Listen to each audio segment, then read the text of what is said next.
Hi, I'm Tony Quattreville from One Agency and welcome to the latest housing market in 2018.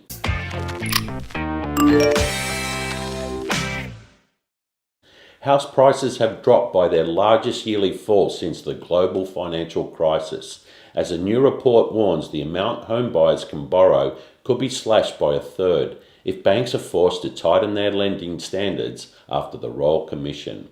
Figures released by CoreLogic this month showed another monthly drop in Sydney dwelling values by minus 0.6%, marking an entire year of consecutive declines of 6.1%. Many leading economists are predicting prices will continue to decline. Some are forecasting house price falls by as much as another 10% over the course of the next 2 years, which would be the longest and deepest housing downturn in at least 3 decades. The Royal Commission into Banking Practice has raised the risk of the current credit squeeze turning into a credit crunch. The banks have already cut borrowing capacity by 7 to 10% for owner-occupiers and by as much as 20% for property investors, and there is likely to be a further substantial tightening in maximum borrowing capacity to come.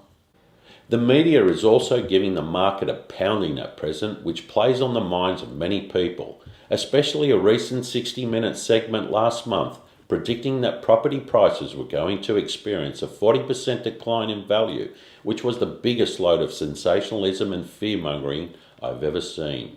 On the local front, although it may be taking longer for properties to sell, along with values declining in line with the Sydney average, it appears stock levels on the northern beaches are still not oversupplied.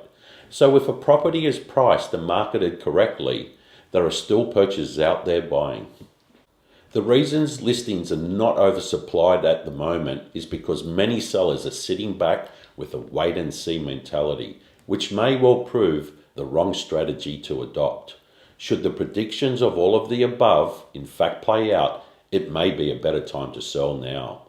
If you would like an update on the value of your property, please do not hesitate to contact me. Thanks for watching.